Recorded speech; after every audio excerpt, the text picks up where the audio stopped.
Let's imagine for a moment you walk into a theatre. Not just any theatre, your theatre. The velvet curtains, they aren't drawn yet, but you know behind them lies something electric, something true. And the spotlight is already on. Not just on the stage, but inside your mind. And as you sit there, you begin to realise the performance has already begun. Because this isn't about learning. This is about remembering. Remembering that feeling of bold irreverence. The playful curiosity. That spark they've always had when you saw someone break a rule and make people laugh while making them think. And you don't even need to know how you know for the change to begin. Because it's interesting how belief can become a doorway, a punchline, a mirror, a mask, or a scalpel. Let me show you. See, there once was a comedian. She stood on stage and said, "Why is it that the only time people tell the truth is when they say, 'just kidding'?"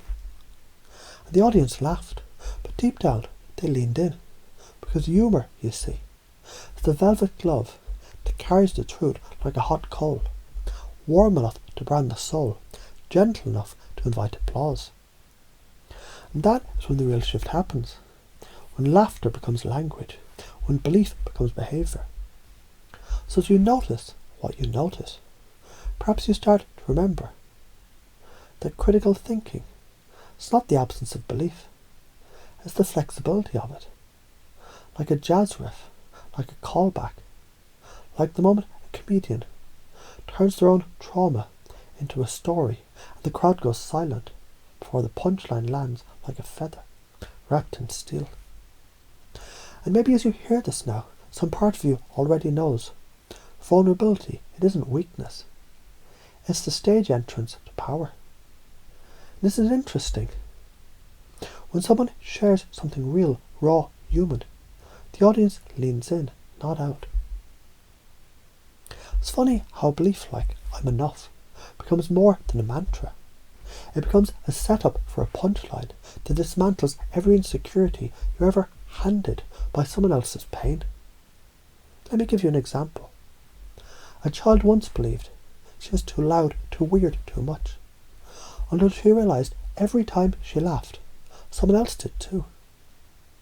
Until she made weird funny, and she made funny powerful. That child became a truth teller in disguise. That disguise, laughter, that weapon, compassion, sharpened by wit. And somewhere along the line, you may begin to accept or remember or fully install now that boldness, irreverence, empathy and wit, they're not just traits, they're tools, they're strategies. They're your new default operating system. They subvert expectations, like the way a joke begins in one direction and ends somewhere completely different. You didn't see it coming, but you love where it went. And what if, just imagine, what if your entire life worked like that? Surprises, not as setbacks, but as setups. Obstacles as openers. Fear as fuel. Comedy teaches the moment something goes wrong is the moment the audience leans in. Why? Because it's real, it's relatable, it's truth with timing. And every belief you're installing now already knows the rhythm. Let's go deeper. Failure is feedback. This becomes more than an idea. It becomes a routine.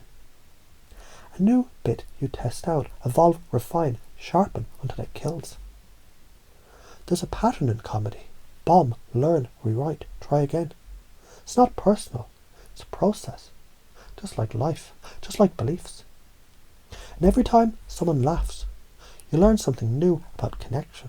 Because reality is a setup. Your perspective, the punchline. When you mash both, you own the stage.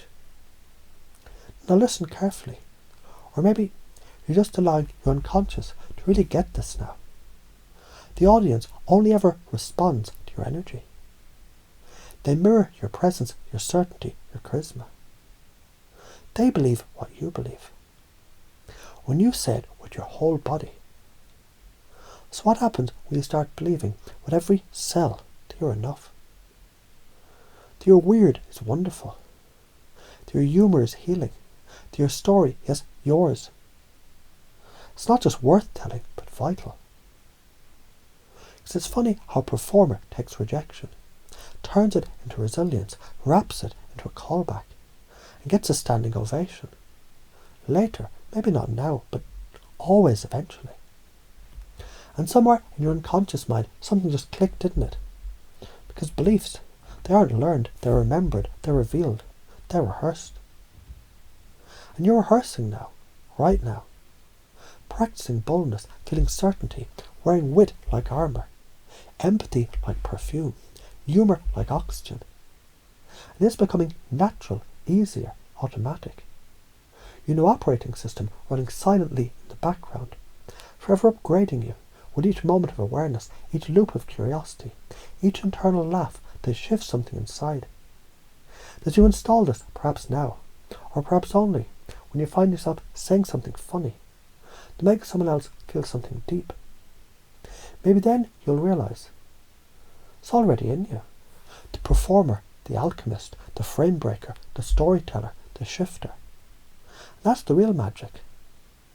Now what if every time you smile now, something inside reconfigures? And every time you laugh at something real, a deeper truth gets rewritten. And that's it. That's how. That's how all of this becomes you.